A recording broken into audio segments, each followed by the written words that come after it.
Okay, so you're going to be going home with atropine. It says it's a sulfate ophthalmic solution, just means it's a sterile solution, and it's going to be for your uveitis, which you came in for today. You're going to administer, which is the directions up here, 1 drop of the solution in both eyes once a day. Does it matter if I take it in the morning or put it in at night? We prefer that you're going to put it in at a time where you're not going to be driving, because this drug is also used to dilate your pupil, so it will make your vision blurry and hard to see because it's going to be a smaller spot. Your pupil is the black part of your eye.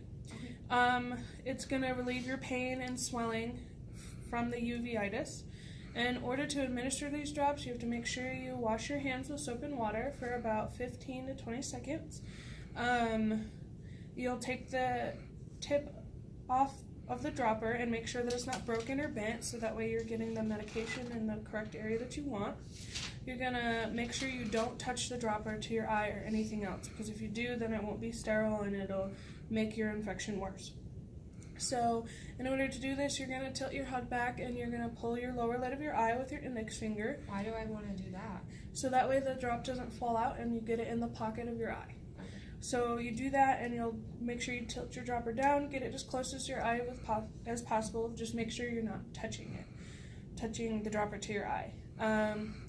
Place your unused fingers against your face, so like this, so that way they're not in the way. And you're gonna make sure you look up, and you'll drop your medication into your eye, just 1 drop, and make sure it's only 1 drop. And then you'll close your eye, and make sure you tilt your head down for about 2 to 3 minutes.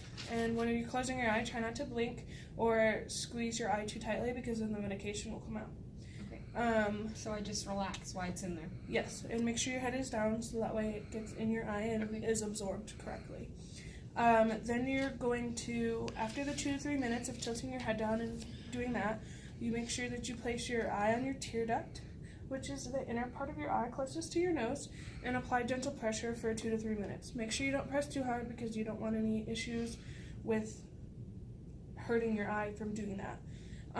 Any excess liquid that comes on your face, you can wipe away with a tissue, and then you're going to repeat for your opposite eye, because you want to make sure that both of your eyes get the amount that it needs to clear up your uveitis. Okay.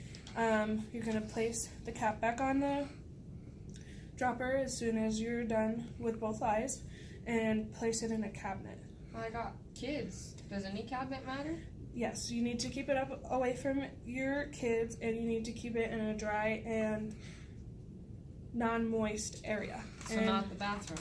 No. So cupboard above your cabinet or your countertop is fine. And that's here under storage. Oh, okay. And that you have that, and you'll be taking this with you. Okay. And then after you do that, wash your hands and make sure you get all your excess medications off your hands if you do get any on. It's not likely, but it could happen. Okay.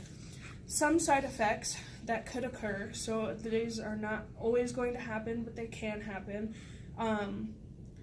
are swelling of the eyelids, if you have any sensitivity to bright light, eye irritation and redness, dry mouth, red or dry skin, or blurred vision. Is this all of the side effects, or is there more? There's a few. There might be a few more, but these are the most common ones that could happen.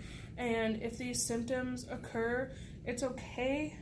I mean, it's going to be irritating, but if they start to get to severe, so if your eyes so closed shut you can't see, or it just doesn't go away, come see us, because that's not how that's supposed to happen. Again, these are not always going to occur, but they can occur.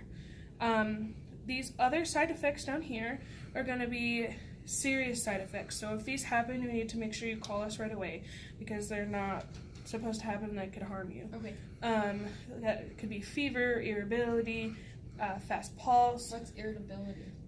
If you're feeling very angry all the time, or just don't understand why everything's happening, that type of feeling.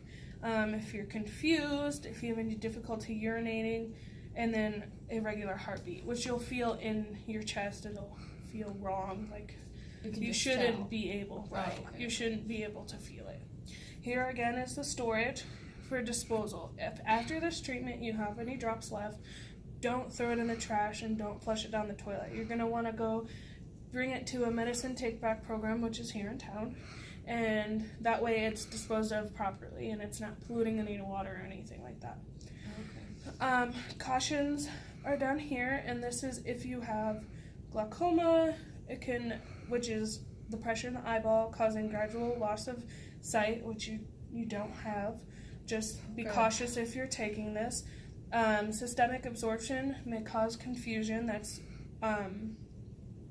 if you overabsorb the medicine, it could cause you confusion, unusual behavior, flushing, which is the redness and hotness of your cheeks, any hallucinations, slurred speech, drowsiness, swollen stomach if it is used in infants, so we want to keep it away from your children, and your fast heart rate, or if you have the dry mouth.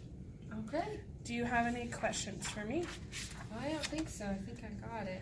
Okay, well, if you have any questions, feel free to ask, and remember, if those symptoms occur, let us know.